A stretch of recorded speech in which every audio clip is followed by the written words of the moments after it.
Hi again, hand readers. Jennifer here, continuing today in my series that I'm presenting on the minor earth line, which is also the fate line, the Saturn line, the destiny line, and the career line in old palmistry. And today's topic is specifically to do with the three basic points of commencement of this line. If you don't know me, I've been reading hands and teaching about and writing about hand reading for very many years. If you'd like a reading with me, or if you'd like to study with me, please contact me. You'll find my info at the end of this video. Before I speak about the beginnings of the lines, I wanted to present this little illustration which shows how in the 5-element system of how to read hands, we divide the hand into 4 quadrants: earth, water, fire, and air. And the lower 2 quadrants are the earth and water quadrants, and I'll be speaking about those in relation to the beginnings of this minor earth line shortly. In this illustration, you'll notice 4 symbols in their respective colors that relate to the 4 elements: earth, water, fire, air.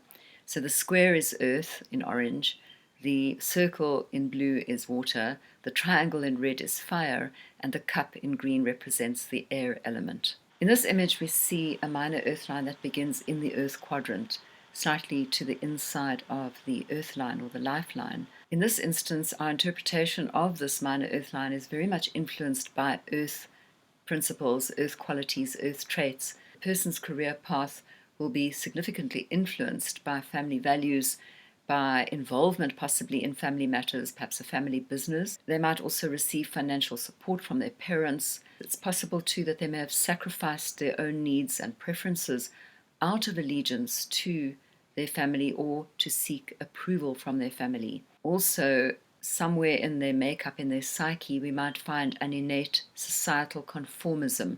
This might be accented in the way that they interface with life. Another meaning here is to do with their being home-loving and a very strong need to belong. In this image here, we see a minor earth line that begins in the center of the hand at the base of the wrist.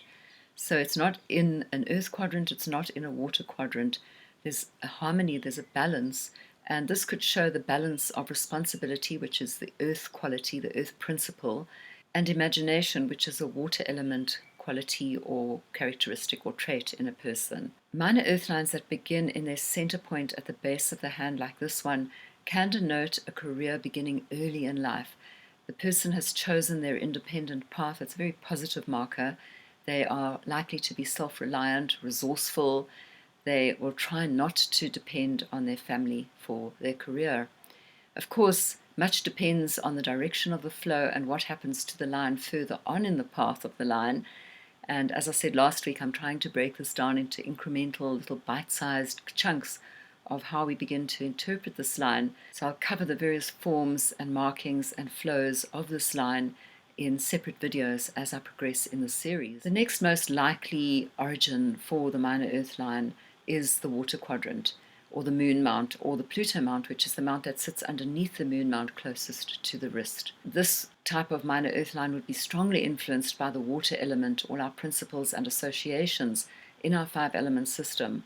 So water is cohesive. Water seeks to join and connect, and that's its natural kind of flow, and it'll always seek the greater body of water so as to cohese with water. So we take that metaphor and map it over onto our potential meanings for this origin of this minor earth line, and we might find that the person experiences a very nice, easy social flow. They would have very comfortable platonic relationships with the opposite sex, for example. Water's adaptability as well might suggest that they can really get along well with others, so they would do well in careers where they are required to relate to many people. Also, they would be more influenced by their peers than by their families or their family background. Another meaning which I find very reliable here, they would have a creative use of their imagination in their chosen career, because the moon mount also, of course, relates very much to creative imagination. Another possibility is a minor earth line that, as it flows along its trajectory, it binds to or ties to the earth line, in other words, the lifeline.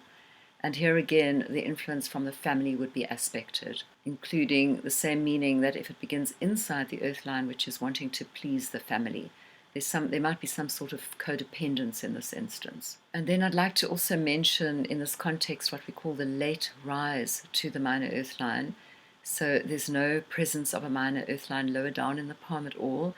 The beginning section is absent essentially. And this can show the late developer, perhaps a very rootless childhood, perhaps the person's early working years were very undefined, uncertain, ungrounded. And then specifically if the start of the earth line, the lifeline where it begins connected to the air line, the headline, when this area of the hand here is very messy and spiky, we take a wonderfully accurate meaning here from traditional palmistry, and that is that the person had an oppressive and troubled childhood.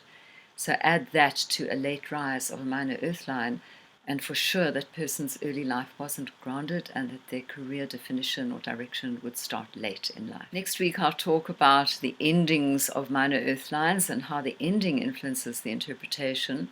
Because of the complexity of the myriad of possibilities, it's very helpful for us hand readers to learn the basics, and then from that we weave together the possible interpretations, and that's where the intuition of course comes in.